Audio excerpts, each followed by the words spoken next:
everyone. Welcome to the Make Space for More podcast, where we talk strategies for growing and scaling your business in a way that's authentic and aligned for you.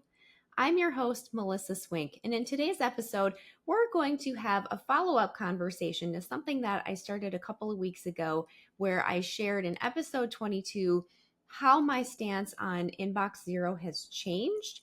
And in that episode, if you want to go back and listen to it, I just shared how that topic has been a regular popular blog that's been on my website for years. It's something that I used to talk about pretty extensively with my audience and teaching my clients, and why my stance on that has evolved over the years. And just a quick recap of that conversation, I think that it's really important for us to be organized in our inboxes, just for the simple fact that we have so much communication flowing to us every single day, and it's important to stay organized, stay on top of things that are important, and avoid overwhelm. However, I know that my role as the CEO of my company is not heavily dependent on what my inbox looks like at any given point in time. It is much more results focused in terms of the types of clients that we're bringing in, the quality of team that we're bringing in, and some of those collaborations and initiatives and goals. Those are much more important for me in my role in my company. And I believe that is the case with many of our clients and our listeners and our audience as well.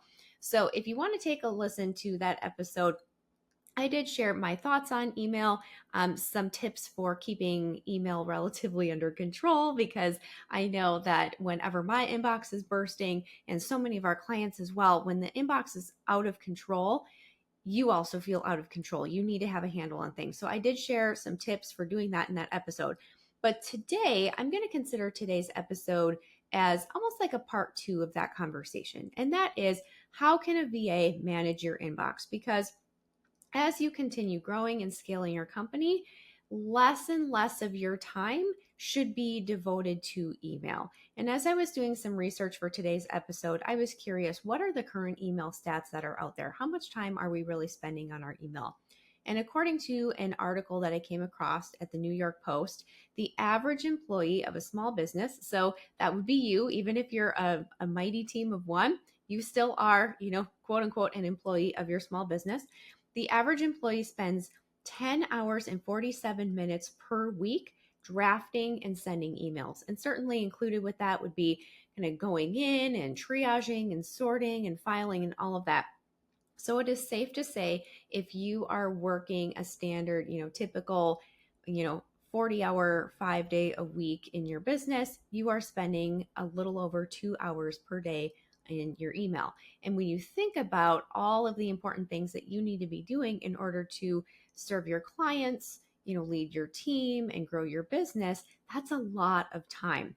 And so one of the things that I do as the owner of a virtual assistant services company, and my team does for our clients, is help them manage their email. Many people get to a point where they need at least some help with their email, whether that be just staying on top of things that maybe if maybe reminding them to respond if it's been a couple of days or something like that, just to kind of have like that catch-all to make sure nothing slips through the cracks, or full-on email management, like our client wants to spend the least amount of time in their email as humanly possible, and their VA is literally running 90+% of what's going through their email.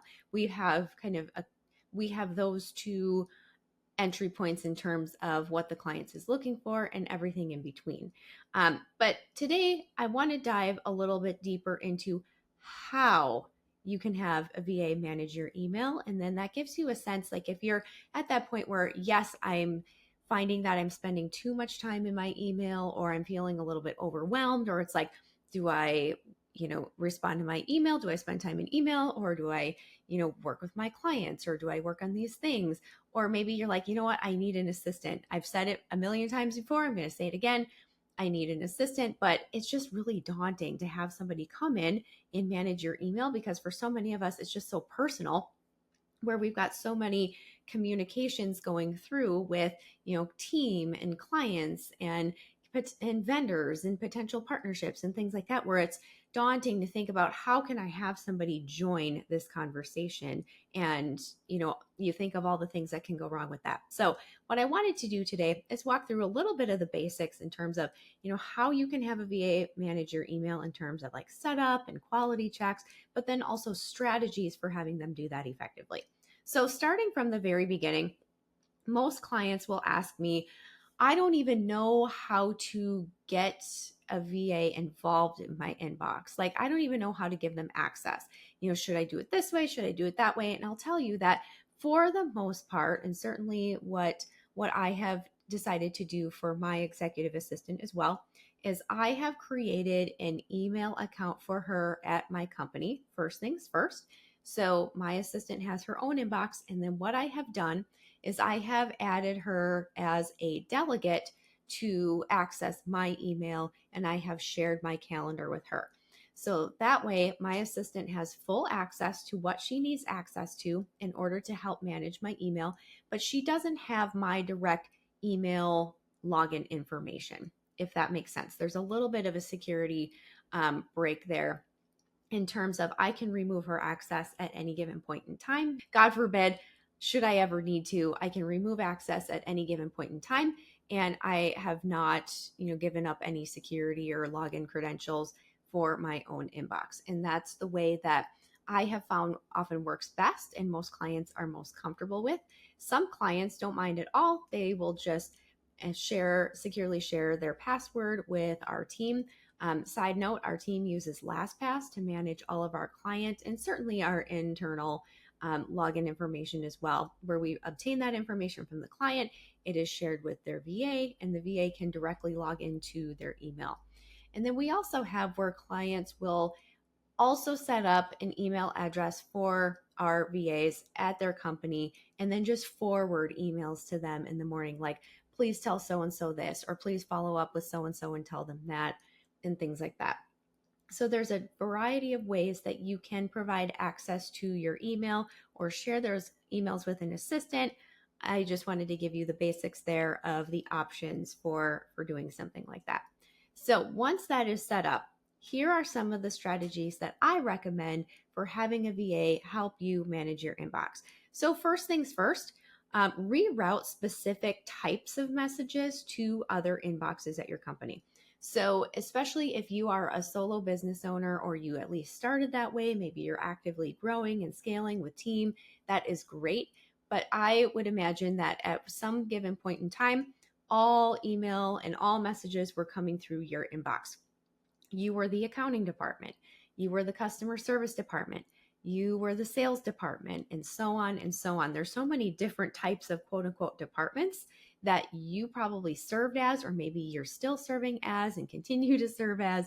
So you've got a variety of messages coming through your inbox in any given day. My recommendation as a first step was to go ahead and create some very specific types of inboxes at your company. So to give you an example, accounting at, and maybe that's where all of your subscription receipts go to for, all the different software that you purchase in the given month, all of your vendor payments and things like that, where clients are, receiving their invoices and getting their payments processed or following up on payments that are past due. Another example would be vendors sending invoices to you, sending them to that accounting folder so that everything that is accounting related is in one place. And therefore, when maybe you carve out a certain amount of time every week to do some of your accounting work, maybe you have a bookkeeper who's doing that work, maybe you have an assistant, you would like to get help with doing some of those things, those messages are all located in one place. And the same thing goes for like a customer service type of email. Maybe you have a physical product that you're selling, or you've got an online store or something like that where questions come in, and rather than having that flow through your inbox, reroute those to a very specific folder where you can either go in and check those, throughout the day as you need to, but at least they're segmented and somewhat sorted, or having help from, team members in responding to those.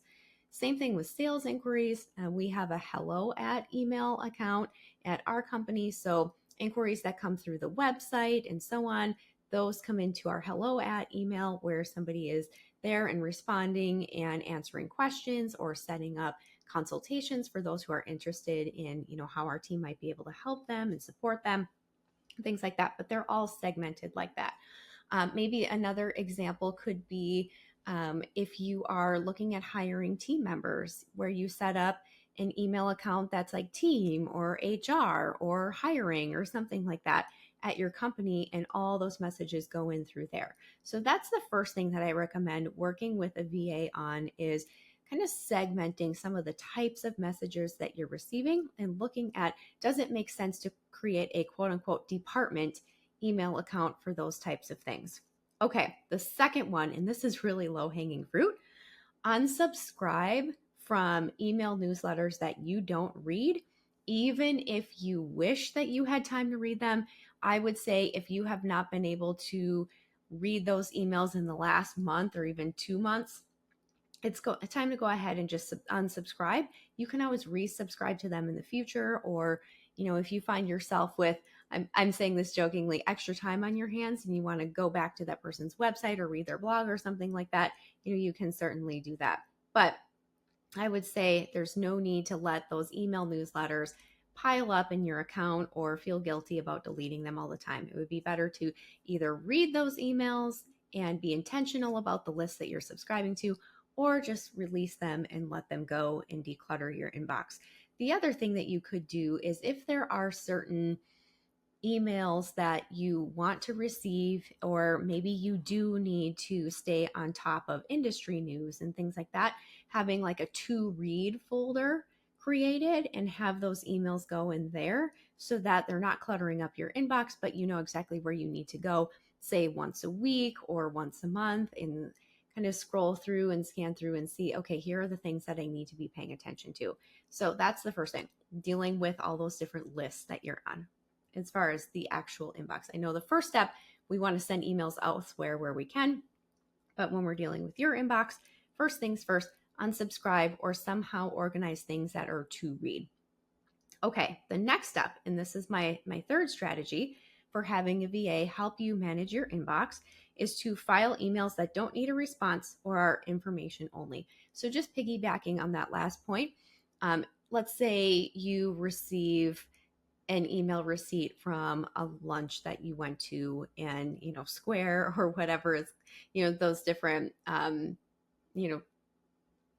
checkout things are called. You get the idea. Clover, I think there's like Clover and Square and all those sorts of things.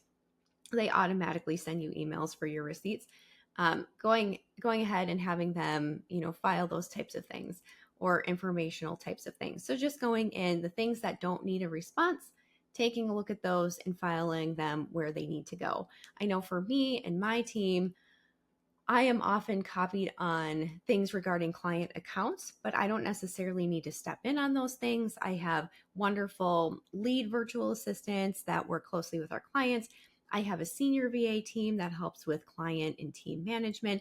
And so many times those things are being handled and moving along exactly as they should be. I don't often need to step in and respond, but it's a good FYI for me to see, what's going on with a particular client's account. Those things can be filed. Okay, my fourth strategy is to have your VA create templated responses to common requests or frequently asked questions that come in. Like sometimes, let me see if I can give you an example here.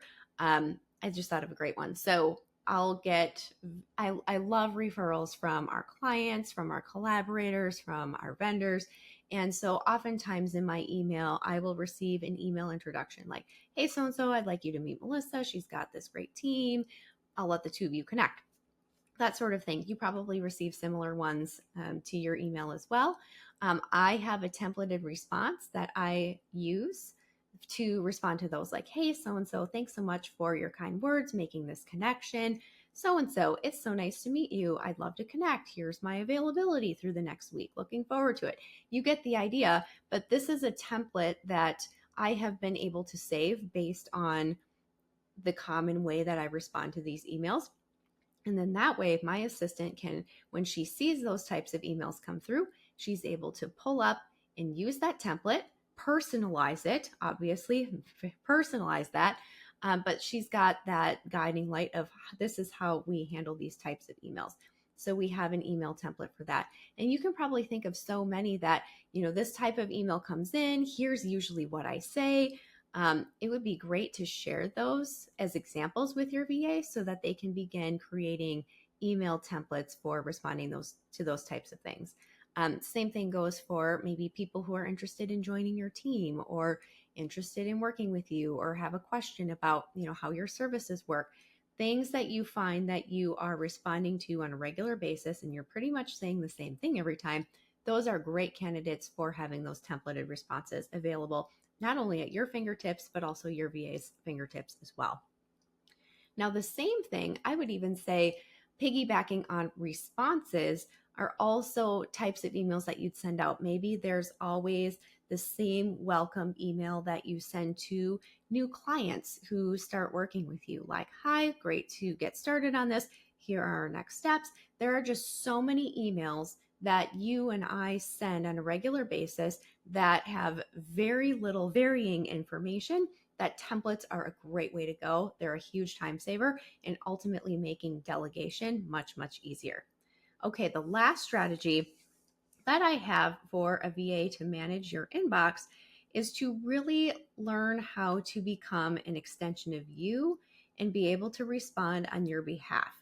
Now, certainly this is something that does not happen overnight. The first 4 strategies that I shared are things that can get up and running fairly quickly. I would say within your first month or 2 months of working together, a lot can be accomplished and cleaned up.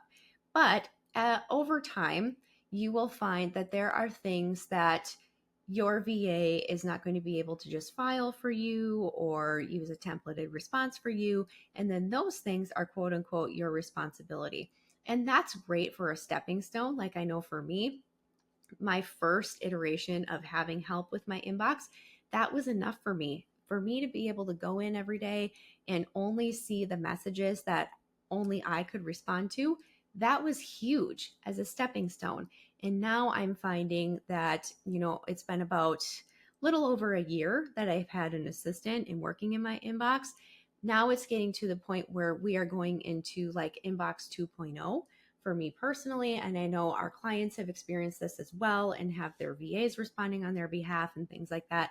But over time, you're going to want more impactful support in your inbox and more customized responses from your team. So I would say the next step is for them to truly become an extension of you. And this involves really having them understand your approach and the way that you communicate with others. It requires them to have a much deeper knowledge of your company and how it works so that they are able to respond on your behalf. A stepping stone to this, and this is something that my assistant and I are working on currently right now, is we'll use a tool called Voxer, and she will send me a message and say, hey, we have an email from so-and-so. They're asking about this. Should I forward this to somebody or how do you want me to respond to this? So they're asking me very specifically.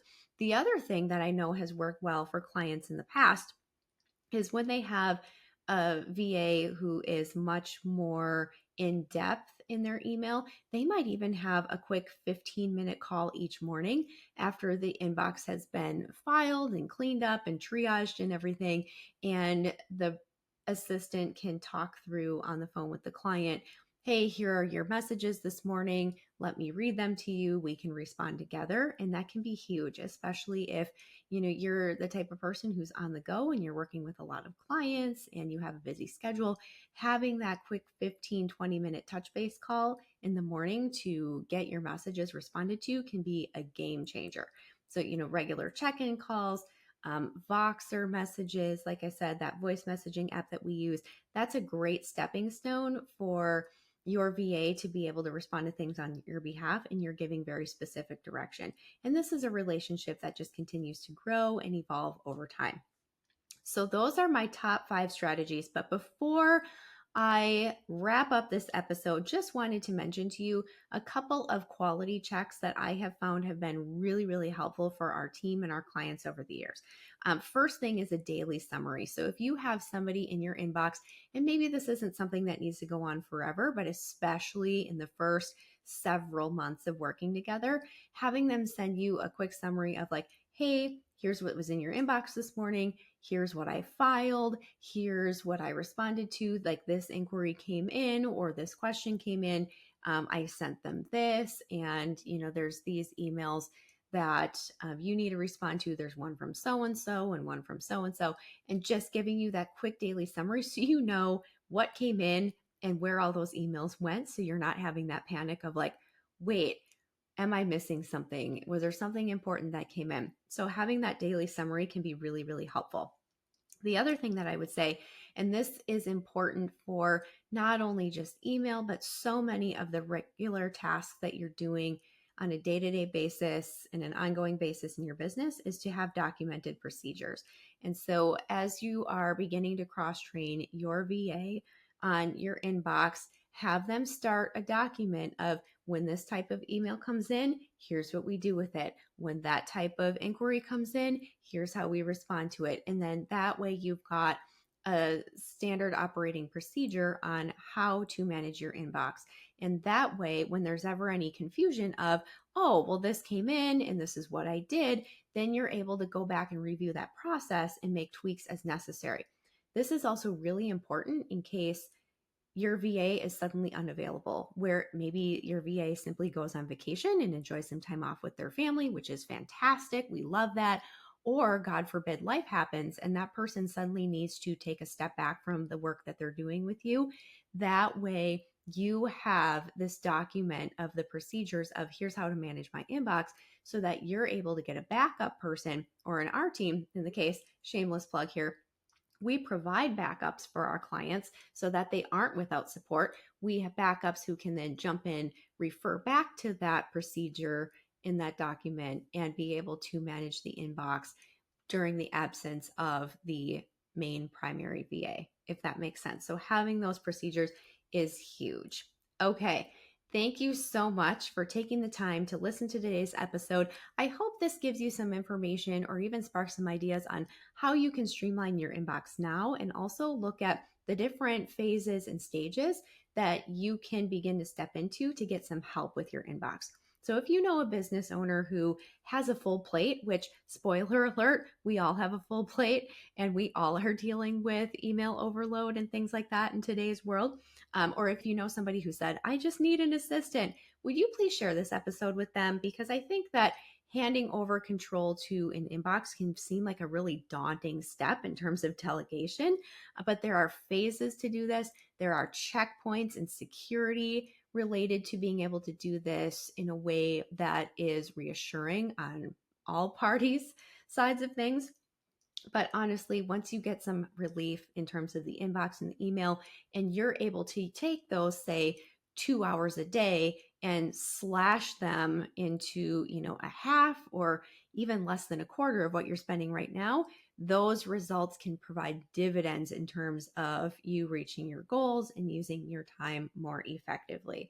So I hope that this was helpful for you. Thank you so much again for listening today. I will be back next week with more practical tips and tools and strategies to grow and scale your business beyond you. Have a wonderful day, and I'll see you in the next episode. Bye, everyone. Thank you for tuning in to another episode of Make Space for More. We know these insights are valuable, and we hope you are inspired to keep growing your business beyond you. Remember, growth is a journey, and you don't have to go it alone. Until next time, keep automating, delegating, and elevating your business. This is Melissa Swink, and I'll see you on the next episode of Make Space for More.